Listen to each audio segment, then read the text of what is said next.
What is happening, my super sexy lemons? I am back again. Thank you all for your patience. I truly appreciate it. It has been an extremely long week, and I don't know, it's just been insane. I was recently bit by a tick, which caused me to have to go to the urgent care and get blood tested. I'm still waiting on my results. Hopefully I don't have Lyme disease. But we did have a clip, basically, that I wanted to speak about here, that Melissa Barrera was actually on ABC News talking a little bit about, what exactly happened and how she feels about her departure from Scream. And this is like the most exciting time right now because we do get a fresh take on the Scream universe with 7 coming up just around the corner. It is extremely exciting to see everybody kind of, collaborate again on certain areas of the film, including our new director slash, original writer of the original screenplay, Kevin Williamson, coming in to direct this next film. Now, this is what Melissa Barrera had to say on ABC News. Amazing. You are also part of the Scream franchise for years, and I know that you were dismissed from your role in Scream 7 because you posted a social media message about the Israel-Gaza war.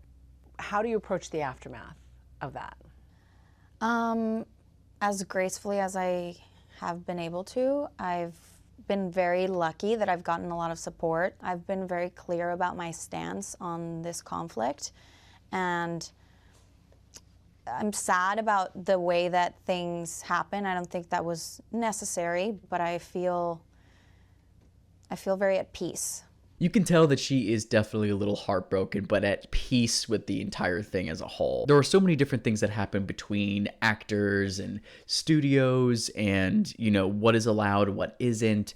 And, Spyglass at this point, has still got me just eerie about them a little bit. Now, it's not like the Weinstein Company or any other company as a whole, that has had this backlash and reputation of being a very toxic work environment. Nickelodeon as well, with that new documentary that came out. You have a lot of different things within these, studios and production companies that, truly just affect us in totally different ways, depending on, if you're an actor, if you're a director, if you're a writer, if you're a producer, things that accumulate dramatically throughout these studios can be very toxic. And this is something that I'm very happy Melissa Barrera was able to step away from and just completely fucking forget. But these are just a few things I wanted to go ahead and address with Melissa Barrera because, the idea of her returning eventually to the Scream franchise is highly unlikely. And the idea of her actually making an appearance, maybe a cameo in future Scream films, could be a pretty interesting factor as well. But Sidney Prescott as a whole, Neve Campbell coming back into the picture is truly exciting. I heard they're actually doing a casting call for her 2 daughters, which is going to be pretty interesting. I wonder, in my opinion, I'm like thinking it over and over and over again. I wonder exactly how old her daughters are going to be in this movie, how far of a jump it's going to be. And my theory specifically for Sidney Prescott in this movie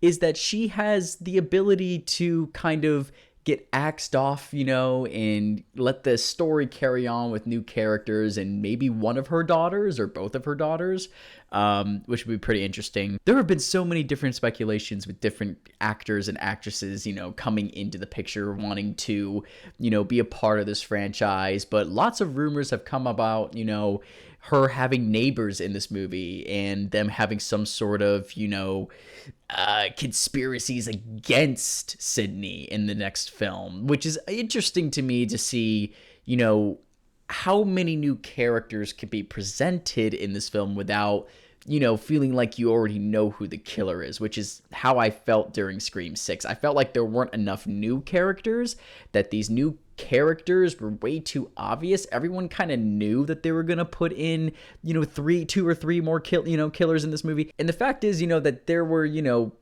killers at the very beginning who got axed off by the killer who was throughout the rest of the movie was a very creative aspect, but it didn't really do anything for the rest of the movie. And Detective Bailey's motive as a whole to want to get revenge because, Sam killed his son who was a serial killer based off of movies and stuff. It's like, yeah, he was attacking them. He fucking deserved to die. Which brings me all the way back around to what are they actually going to do with this next movie when it comes to that particular aspect of it? Are they going to mention the past 2 Scream films, or are they just going to kind of let those slide in the past and not really worry about it too much? And of course, if they do bring in Mark Kincaid into the project, this could be also an opportunity to kind of, see these older characters, but also bring in at least 6 or 7 new characters as a whole. And that way you're able to keep consistency. It can literally be a who done did it kind of movie, which is what we really, really need. And that's what I really miss about the slasher genre.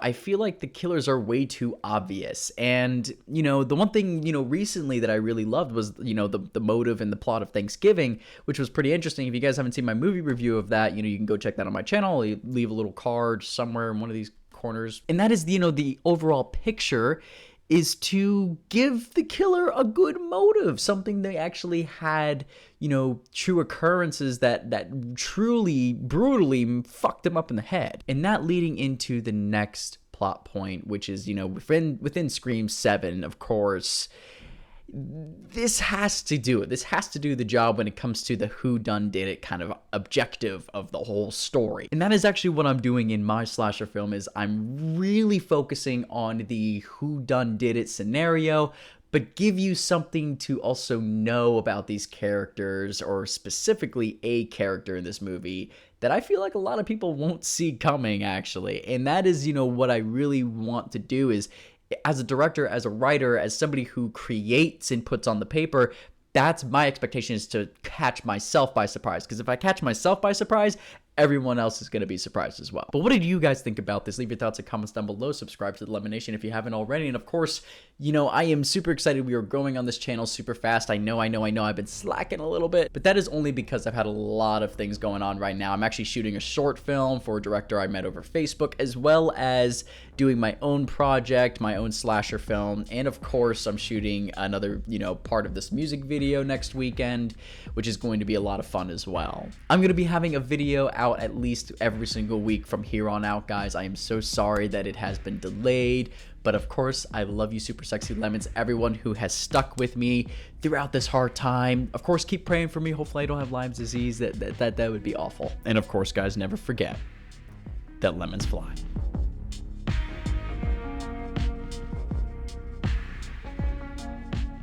That's so lemon.